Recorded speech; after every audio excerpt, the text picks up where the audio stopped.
Is a WWE Hall of Famer really about to step out of the shadows and put Roman Reigns on notice over how he's been treating Jacob Fatu?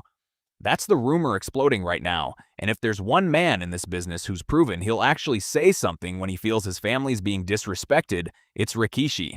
Before you assume this is confirmed, I need to walk you through exactly what's real here, because the truth behind this one is genuinely more interesting than the headline.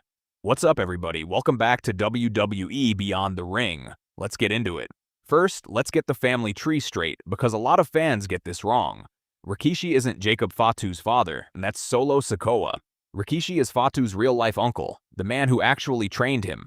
And Fatu himself has openly admitted his uncles almost refused to train him at first because so many of his cousins before him never finished the process. It took Fatu proving himself in that gym, doing backflips and landing on his feet to change their minds. So when Rikishi speaks about Jacob Fatu, it's not just a wrestling analyst giving an opinion, it's a patriarch talking about a kid he personally built from the ground up. And here's what makes this rumor believable enough to spread the way it has. Rikishi has a real track record of stepping in when he feels the family's been disrespected. Remember when CM Punk brought up the name of the late Sika Anoa'i during a promo? Rikishi didn't stay quiet. He went on his own podcast and called it out directly, saying it was disrespectful to dig up a name like that, and he made it clear that whatever Punk stirred up wouldn't be easy to walk back from. That's confirmed, that's on record, and it tells you Rikishi doesn't just sit back when family honor is on the line. Now let's connect that to what's actually happening with Fatu and Reigns right now, because the timing here matters. On this week's Raw, Jay and Jimmy Uso were tasked with delivering Solo Sikoa back to Roman Reigns after Solo's loss the week before.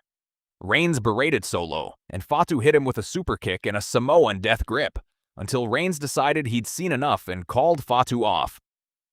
Reigns then handed the Usos black Ula Falas and named them captains of the bloodline, right in front of Fatu. When LA Knight ran in to make the save, Fatu started to lay into him too, until Reigns told him to stop again. Solo ended up nailing Reigns with a shot to the throat, and while the Usos and Reigns got beaten down, Fatu didn't move to help. He stood in the corner, watching it happen, because Reigns had already told him to stay out of it. After the show went off air, fan footage caught Fatu walking to the back completely alone, not with Reigns, not with the Usos, just by himself, without a word. So think about what that actually looks like from the outside. Twice in one night, Roman Reigns publicly called Fatu off like he's a dog on a leash, then turned around and rewarded the Usos in front of him.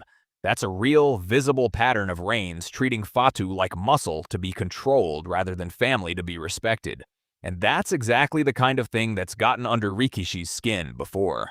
Now here's where I have to plant the rumor flag clearly, because this next part is not confirmed.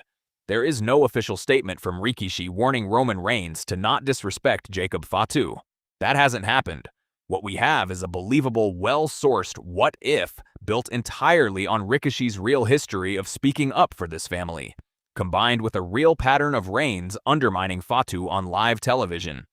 But it's speculation until Rikishi actually says it.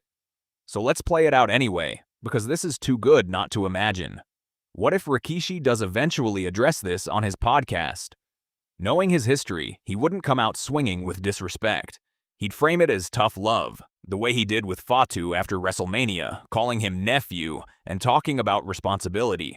But buried in that warmth could be a real message to Roman. Family doesn't get treated like hired muscle, not even by the tribal chief.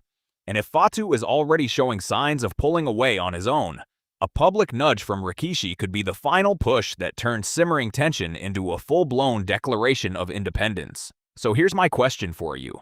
If Rikishi really did step in and warn Roman Reigns, do you think that changes anything? Or is Jacob Fatu already too far gone to be talked back into line by anybody? Drop your take in the comments. I read every single one. If this breakdown had you locked in, smash that like button, subscribe if you're new here, and turn on notifications so you never miss the moment this becomes official. This has been WWE Beyond the Ring. We'll see you in the next one.